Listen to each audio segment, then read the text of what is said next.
Enterprise TV, a tradition of truth. Let's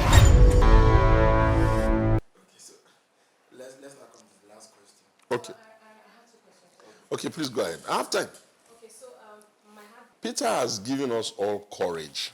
And that's why on the Peter issue, I'm total.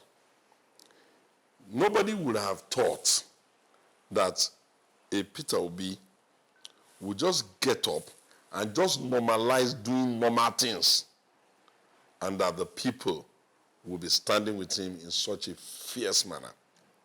The first outing may not have been perfect. It doesn't matter.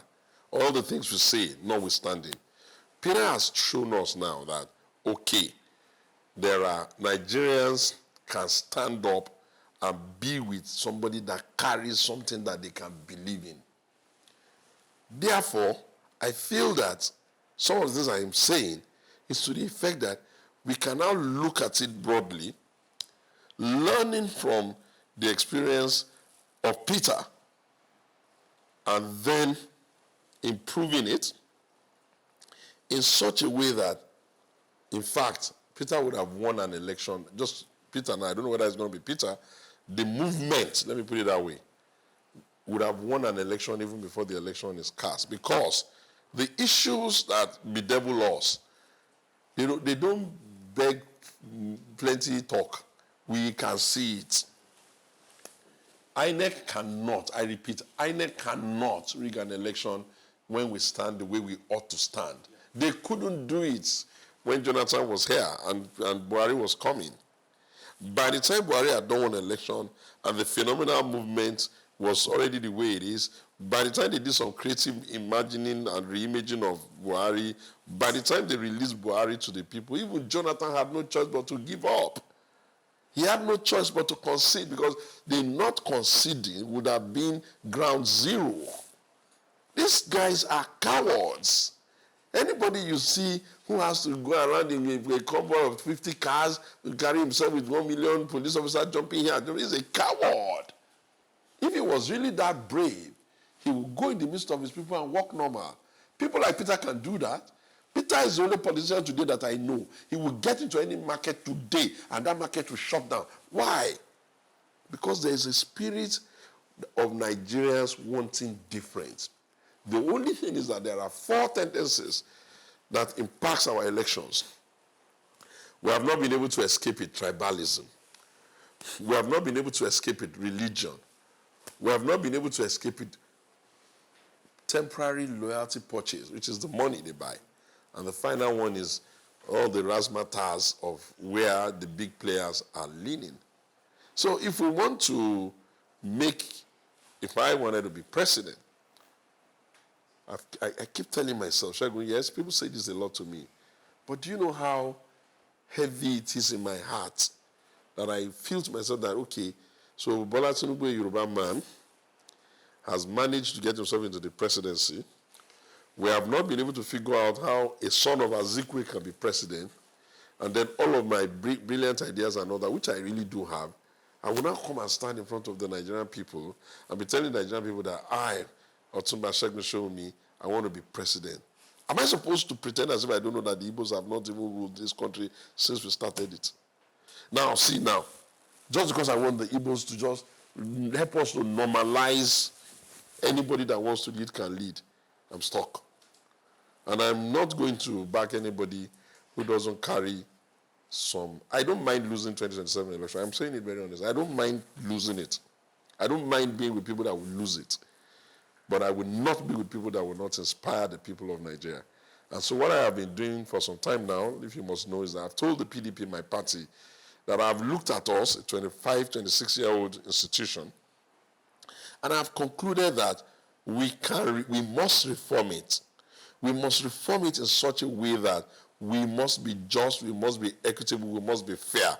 We must not just say we will be those things. People must see practical steps we're taking to be that. And I've also said to people who care to know in the corner, I know the zones of Nigeria that has not produced president. And I know that those zones are primus inter pares.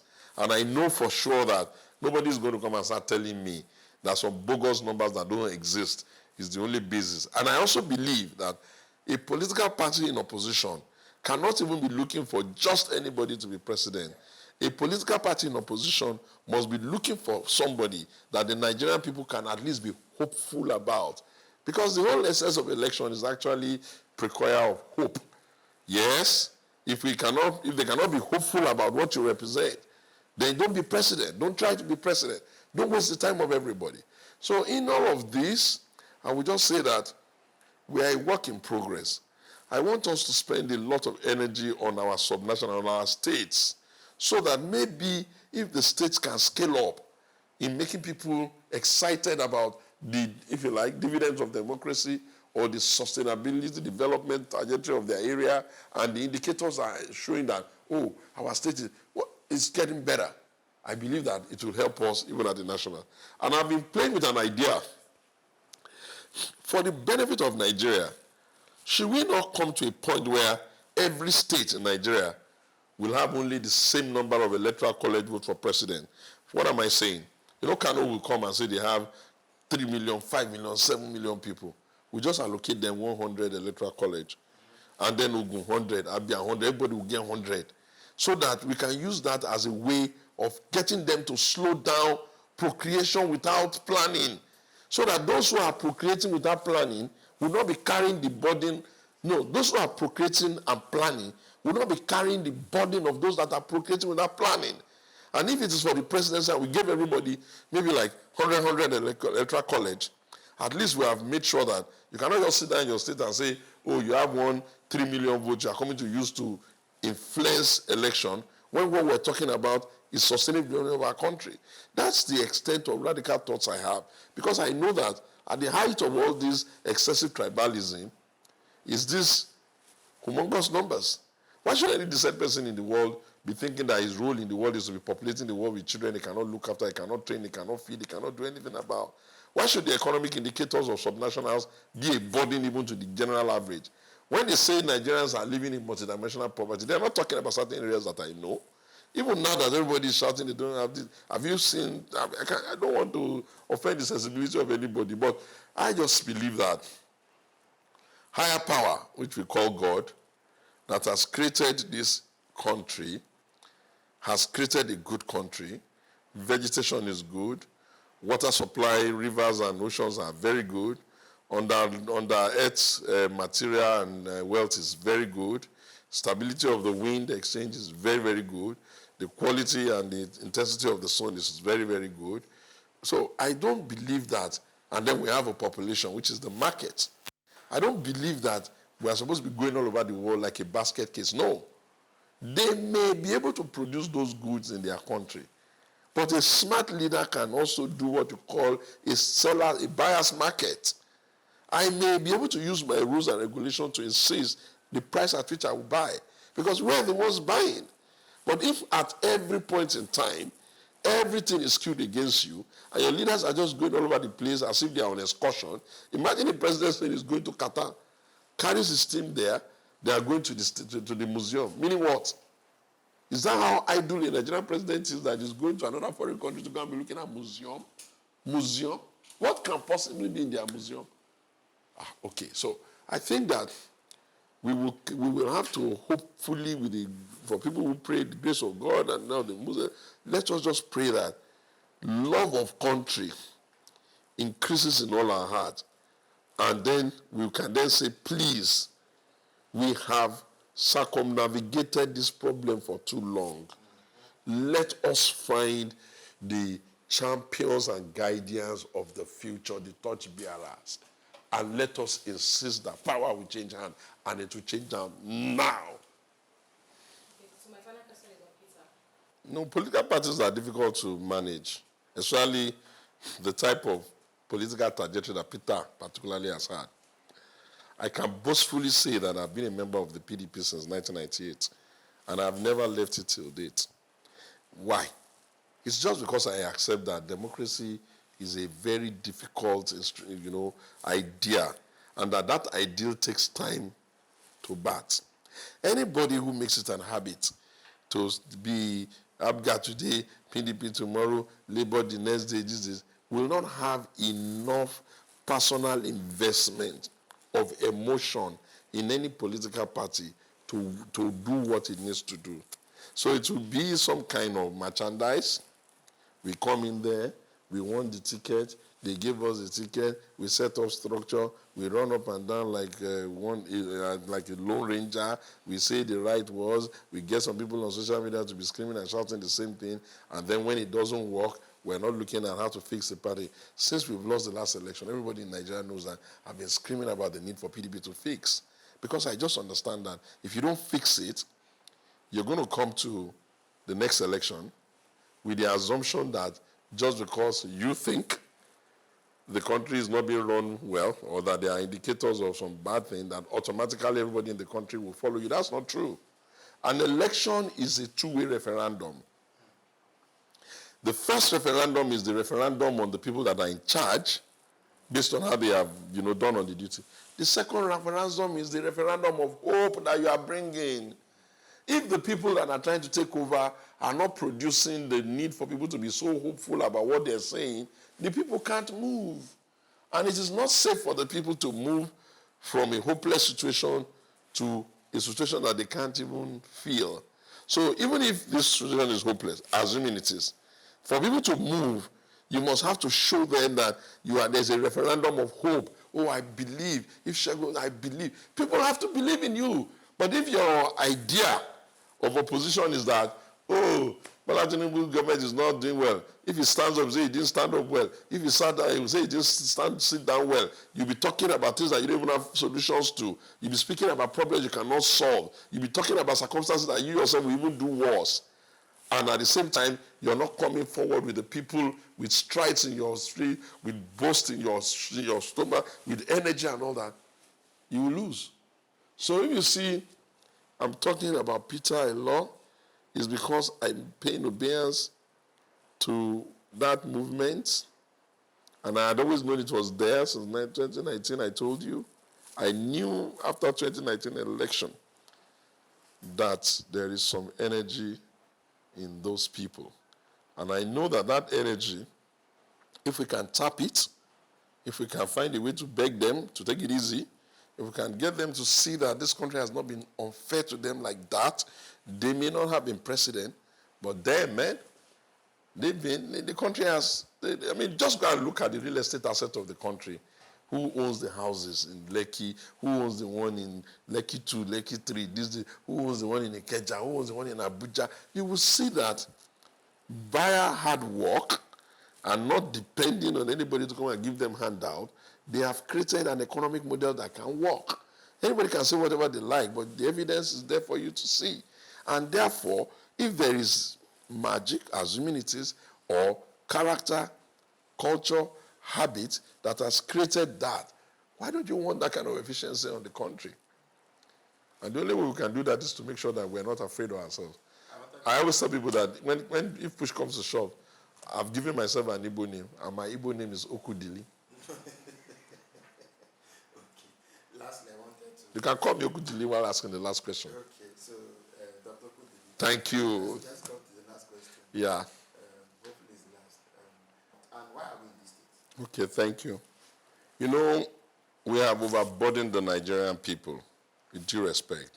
Our first austerity measure started in 1978 by Olusegun Obasanjo, now former President Obasanjo, then General Obasanjo. He started the austerity measure. And every administration since then have taken the view that Nigerians can handle more. And because of that, they kept, pushing them and pushing them and pushing them and pushing them. The biggest jump in the price of petrol in Nigeria was done by President Bola Tinubu, who moved it from wherever it was to 500 and something at that time. Leaders have to be very reflective before they talk. I remember I had said to people that I would have preferred he said he was increasing the price as against saying he's removing subsidy. Because when the material you are buying and selling is foreign currency dominated, you are going to be stuck with the exchange rate issue. Now, so when he said he removed subsidy, because he doesn't think very deeply, and there are no thinkers around him with due respect, he assumed that in that one day, he had solved the waste that was associated with burning hydrocarbon, us funding our neighbor, smoking and all that. But if he had been a thinking man, he would have asked himself that, by what magic does petrol come to that landing cost? Just a little thought, and he would have seen the dollar component. So he removed the subsidy, one. The guy came here to kill you guys, kill us all. In one breath, he removed the subsidy. In the same breath, he devalued the currency. He floated it. In his own imagination, because he's not a thinking person, he assumed that there is, oh geez.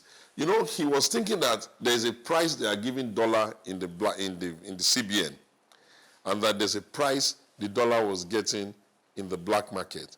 And his in imagination, by the time he removes that thing, that price will close. Instead of him to have said to himself that, I'm not giving people any more dollar, please yourself. So that the money, the dollar he was pushing out, that they were taking into the black market, he can cut off that supply, and if he doesn't take it, nobody will take it, it will be there. What did he imagine without thinking? He imagined that removing the arbitrage, that means the gap, that it was really going to be a removal of gap. He has forgotten that you will never have enough quantity of another man's currency to feed the demand of your own people. So what happened? He had an increase in price of naira, so they were taking money from you and I. Then the money they took, the law of the country says you must divide it among 3 tiers. So he got more, federal. Each of the states started getting billion.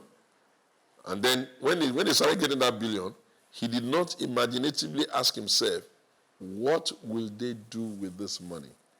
Given our tendency for the cat eating the fish and telling us he doesn't know who ate it, that same extra money started finding its way back into the black market to mop up whatever dollar was there. Can you see how chaotic everything is? So we got ourselves into a mess. Now, how do we reverse it? The first thing is that if you are giving governors more money, you can tell them that this extra money I'm giving you, plow it into food production. I want to see the output. So that if each state were just to go and increase their food production, there may be scarcity of food for maybe like 3 months or 4 months, but within a 4-month cycle, you will have surplus. So if you have surplus of food, it will impact the price of food, which will bring down that. People can eat. The next thing you would have expected a thinking person, not this numbskulls, to do would be to say that this extra money I'm giving the people, how do I ensure that it can get to the market? The fastest way to get the money to the market is to increase the wages of the workers so that a significant portion of that money gets in their individual hands in multitudes of millions. And by giving them an increase in money, they have a little bit more money to participate in the economy. So you expand their economy. But you know what has happened to them? Numbskull, I say again, more than 8 months after, they have not resolved the increase in wage. So you can really tell that, and they are not naive. I'm calling them numbskull. They are not naive. They are just wicked. They are wicked because they know that they have practically taken all the money that is available in someone's pocket. Can't buy rice, can't buy fish, can't buy bread. The money, they have accumulated it and they are, federal allocation, state allocation, this. They know that they have no capacity to monitor governors and local government. Because if local government was getting more money, truly, should you all not have seen an increase in activities in your respective local government? So it is in the hands of the thieves. Now, they know that the way things are at the moment, nations don't die until the citizens die or a catastrophe kills them. Nigerians are barely surviving. Everybody is pressed. It's a domino effect. You don't know, you have 1 naira, your cousin doesn't have, your auntie doesn't have. You squeeze your face as much as you can, but you can't help when their problem is their problem. We politicians are in trouble because we have to carry this burden. And then they do the most idiotic thing that any economist can ever advise. Palliatives. What does that even mean? The price of food is high. The people cannot do economic participation in buying food.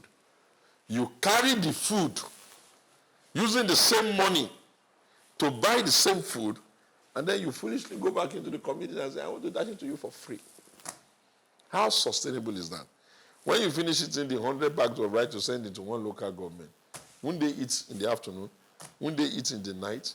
What are you going to do yourself? They are not going to participate in that. So I think that, with due respect to Ashadu Bola Tinubu, he ought to be ashamed of himself that having said he wants to be president and having managed to manipulate himself or maybe get voted, I don't know, or get over the judicial hurdle, I don't know, and become president. What they should be telling him now is that Ashadu Bola Tinubu, scratch that, President Bola Tinubu, this is your life. So when they show him this is your life, maybe it will take him and his members of his caucus and family, and you bring them down from their high horses, and they will not be striding in our country as if there are some,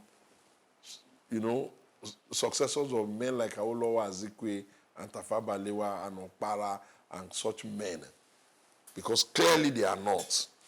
Their thinkings are not clear on issues. They don't understand that you can't continue to run a liberal policies that is only chasing profits, which is creating their bagmen in the banks to hold money. Your banks are outperforming the real sector. You are not concerned. What is the work of a bank? Apart from keeping the money, it's also lending to the real sector. Which sector are you lending money to that you are getting all this profit? It doesn't concern you. Your CBN has become a joke. Before now, Mifili was just there doing whatever rubbish he wanted to do. You guys were all here. You, Bola Tinubu, you were here. You know that we know that you people who converted that CBN into a place where they just create money and you guys just take it and all that. And all that. Today, now, where are we? You have put neither here nor there banker in charge of CBN. Very little economic development policies in his brain. He's coming up with every day with one Gestapo action. Today, he doesn't want to see Bureau de Change. Tomorrow, he doesn't. Just jumping from pillar to post. Because your thought processes must be divided into three. Immediate short term to stem whatever you want to stem. Medium term, which will require you explaining and showing people. And long term, which will get you out of the woods. What have you done? I've gone in there, you're behaving like cowboys. Like you know what you're doing. Let's just hope so. And then what's your agri policy now? If you don't even have food and you cannot even grow food, are you serious? And we're not in war. And if we're to be in war, assuming we're fighting war in one part, are we fighting war in all the villages and all the grand land? Come on. It's embarrassing. Terrible is maybe you have a very difficult problem, oil poured on the ground, you're looking for how to clean it. Embarrassing is that when you're looking at somebody who is an adult, just basically fall on top of himself for no just reason other than the fact that he can't just organize himself well. That's what we have had. But actually, is an embarrassment to himself and to everybody that know him. In fact, my heart, every time I think about my Yoruba-ness, let me just put it that way, I say to myself that, this man has derobed us of every bragging right we usually had in this country. Now, when we talk now, you know what they do to us as a Yoruba man? Look at, because they will just say his only mouth. Unfortunately, there's no way for us to tell you what we have in mind, except we speak it. So Bola Tinubu's incompetence and carelessness is already impacting my own ability to even convince people that a better future exists. Yes, thank you. Now that I am Okudili, I can happily say, I'm here, I'm one of you. Okay, as we coast home, just two more questions. Do you see Peter coming back to the PDP? You know, let me put it this way for you. Do I see the PDP being the type of platform that a Peter should come back to? That's a better question. Yes, that's it. You see, I've been, a lot of young people in the party have been asking me to come and be national chairman. It's because they know that these reform things, I get it. I've told the PDP, shall a political party that ran a primary in 1999 with Alex Ekweme being second in the primaries And the Southeastern people giving us vote year in, year out, year in, year out, year in, year out, until their son broke away and, tried to bail the cat. Shall we not do something to bring them back, even to reward them for the many years of standing by us? So if you ask me, the PDP was first of all reform. When the PDP reforms, people will see that this party has reformed. There's no point in having a political party that will write a law for itself in its own constitution. Nobody forced it on you. And you can't obey your own laws. And then we're all over the place in the court. You can't even call next meeting of your party. I had to take the party to court. Just trying to stimulate them to understand that this is not the way to run a 25-year-old institution. You can't be running a political party as a winner takes it all. It cannot be a platform where you want to win and drive everybody away and treat everybody badly, and then they want to destabilize you so that they can say they got. You can't be using a political party to settle scores. A political party must be such that the ideological underpinning of what that party stands for must be clear to everybody. And the People's Democratic Party of Nigeria is supposed to be an ideological party that tells all Nigerians that here we are for you. And so when if they start the reform, then it will make sense for Peter to come. I shouldn't drag Peter into PDP if only it is to come and frustrate him, even the little he has done. And I can tell you for free, Peter must be I'm proud of Peter, and he must be proud of himself too. If Peter decides that he wants to go 2027 alone, I'll still be proud of him. If he wins, I'll be proud of him. If he comes short, I'll still be proud of him, because I know how damn hard it is to challenge the behemoth of institutional demons that have held this country down permanently with their money, with their greed, with their larceny, and with their covetousness. Okay, last question. Okay. Let's go to Ogun State. Oh! I'm here. Tell us, what happened in the last election? Well, in the last election, I think the PDP won. Why did I say that? Because the margin of cancelled votes is more than the margin of lead. And what I would have thought that for anybody who wants the will of the people to prevail, I think the minimum they should have done is ask for a rerun in those areas. They could have done a rerun in those areas, and it might turn out that they can still get more numbers. I'm not doubting that. But the mere fact that we can claim that it is our people that were suppressed and voted, it's easy for us to do that. But having said that, I think that 2023 demonstrated to me beyond reasonable doubt that the stakeholders of a state, at least in Ogun, are the type of people who will say, this type of one can be, this cannot be for now. And so I think that is going to send a lesson to political parties. It's not enough for you to think that money is the only singular thing that drives election victory. You have to understand that people are now looking for quality leadership. People are looking for men and women of ideas. People are looking for people who, when they say this is their governor, their children will be proud that our governor is here, is talking to us. You can't just be filibustering all over the place, just doing wadu all over the place. No, what happened at that election was that I was challenging for the ticket. 3 of us were in PDP. Honorable Adebutu, myself, and Honorable Jimmy Lawal, Chief Jimmy Lawal. Now, it was because of the quality of the primaries and how mismanaged it was. I was smarter to say, no, you guys are not like that. So I ran a parallel primary based on the delegates. And we all went to court. And I queried with the fact that primaries they had ought not to be.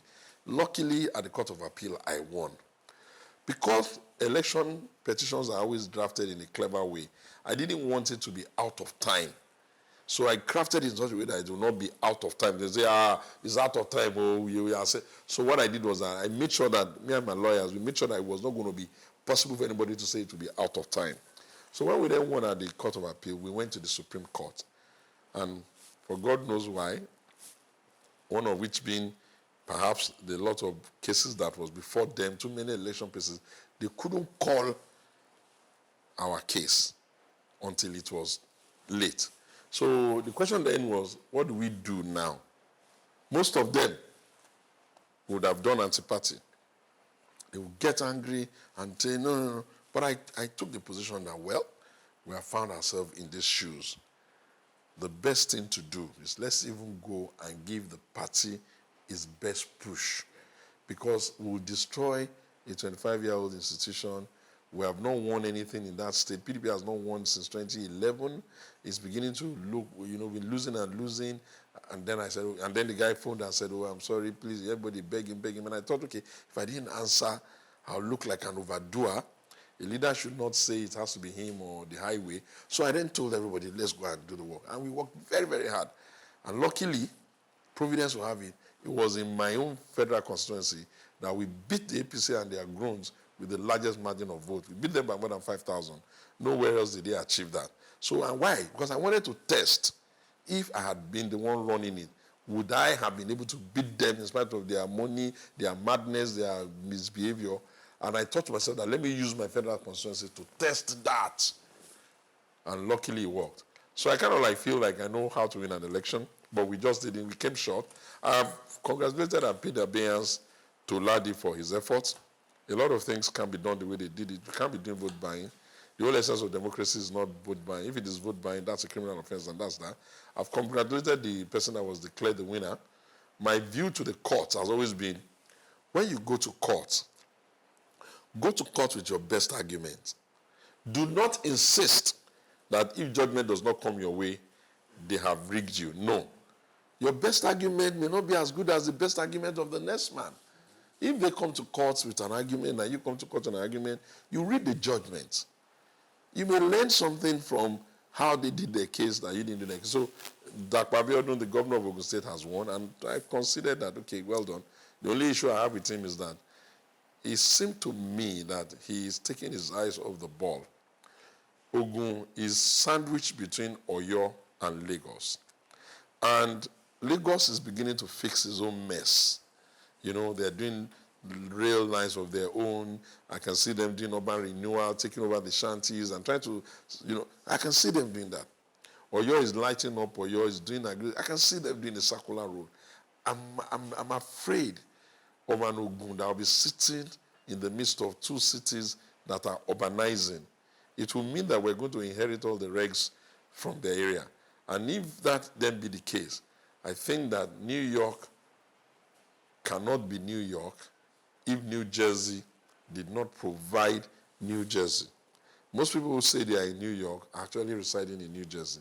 That's because when New York became New York, New Jersey understood that it had to do something with itself, to reform itself, to prepare itself, to feed New York, to house them and all that. So I think that the developmental directory and trajectory that the governor, Dr. Abiodun, is running is too weak. It's damn too weak. For a state that has had a regional master plan for aeons, I'm surprised that all of our, towns that touch Lagos are not being attended to. So it's like you're driving from any part that is going from Lagos into Ogun. Lagos is in our belly. From everywhere you go, Ogun. You will just be driving, you'll see how modernization is taking place on the Lagos side. Immediately you get to the Ogun side, you'll see that nothing is happening, and it's all over.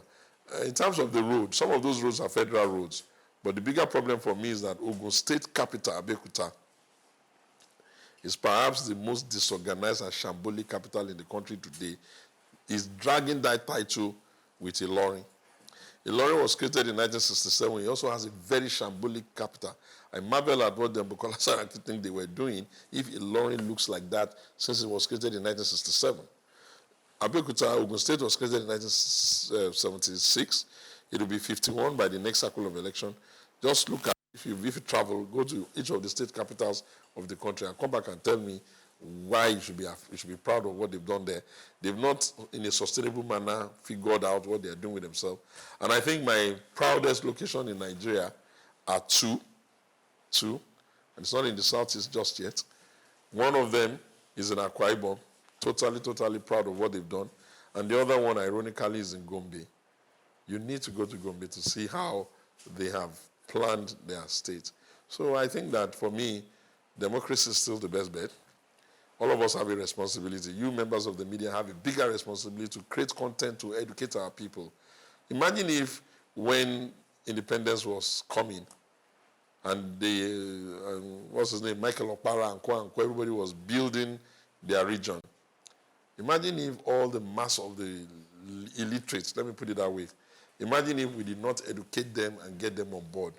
Imagine how much of an obstacle they would have been, but even then. So that was the responsibility of that generation. The responsibility of this generation is to educate the mass of our people, to let them understand that, hey, 10,000 naira, 5,000 naira, one wrapper, one salt, one indomie for 4 years. Do you even know do you even know the bargain you're doing? And once we're able to do that, I think we'll be fine. Nigeria is a great country. The potential to be great is there. After all, we are citizens of this country. You are, I am, and all of you are. And if in your eyes, the eyes of your mind, you can see greatness in our country, then we can work for that greatness.